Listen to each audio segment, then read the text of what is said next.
Hey guys అందరికీ నమస్కారం. Welcome back to another short video. So last వీడియోలో రామేశ్వరం చూశారు అండ్ ఈ వీడియోలో కన్యాకుమారి చూడబోతున్నారు. సో రామేశ్వరం నుంచి త్వరగా స్టార్ట్ అయిపోయాము కన్యాకుమారి రీచ్ అవడానికి.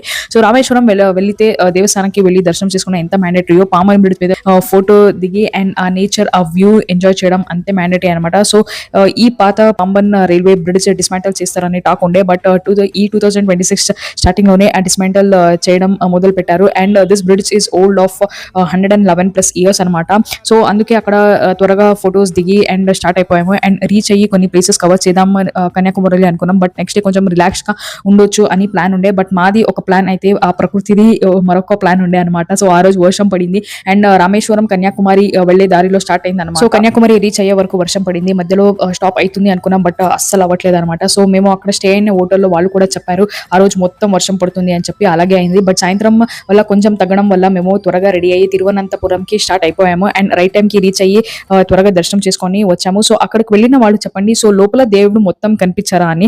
సో నాకైతే 2 సార్లు వెళ్ళినప్పుడు 3 డోర్స్ లో లాస్ట్ డోర్ అంటే స్వామి పాదాలు ఎంత ఫోకస్ చేసినా నాకు అస్సలు కనబడలేదు అనమాట.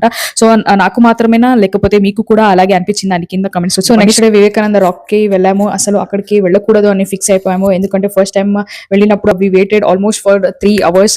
బట్ ఈసారి గ్లాస్ బ్రిడ్జ్ న్యూలీ ఓపెన్ కాబట్టి ఇంకొకసారి వెళ్ళి వద్దామని చెప్పి వెళ్ళాము.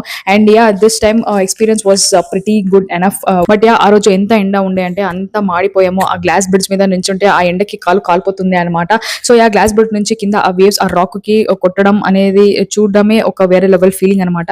And it was too good. And ఈ ఎక్కువ చూస్తుంటే కొంచెం కళ్ళు తిరిగేలా అవుతుండే అండ్ నేను కొంచెం ఎక్కువ చూడటం వల్ల అండ్ మంచి వీడియోకి చూస్తూ నించున్నా అండ్ నాకు కూడా అలా ఫీల్ అయింది అనమాట. సో తిరువల్ల స్టాచ్యూ లోపలికి వెళ్ళాము. అసలు ఇక్కడ చూసే లోపల ఎంత మాయిష్ గా ఉందో అని. అండ్ లోపల ఏమీ లేదు, జస్ట్ ఊరికే పైన దాకా వెళ్ళి కింద రావడం. అండ్ వాళ్ళు రాసిన తిరుకురల్ ఉండే, ఒకవైపు తమిళ్ అండ్ మరొక వైపు ఇంగ్లీష్ లో ఉండే.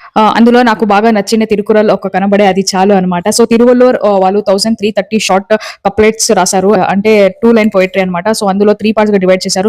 సో నాకు చాలా నచ్చింది ఒక తిరుకురల్ అంటే పోయిటరీ అంటే అదేంటంటే నండ్రిన్ మరపదే నండ్రాగా నండ్రల్లదే అండ్రే మరపదే నండ్రే, అంటే షార్ట్ గా చెప్పాలంటే గ్రాటిట్యూడ్ అనమాట. సో బయటకు వచ్చి వివేకానంద రాక్ కి వెళ్ళాము అండ్ కింద మెడిటేషన్ రూమ్ ఉండే, అక్కడికి మెడిటేషన్ చేద్దామని కూర్చుని ఉంటే మస్తు నిద్ర వస్తుండే. సో అందుకే బయటకు వచ్చేసాం అనమాట. సో ఇంతటితో మన ఫెర్రీ ట్రిప్ పూర్తయింది.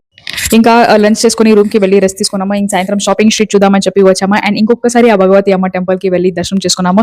అండ్ ఇంకా అక్కడ నుంచి వెనకాలే సముద్రం ఉండడం వల్ల వెళ్ళి కూర్చున్నాము.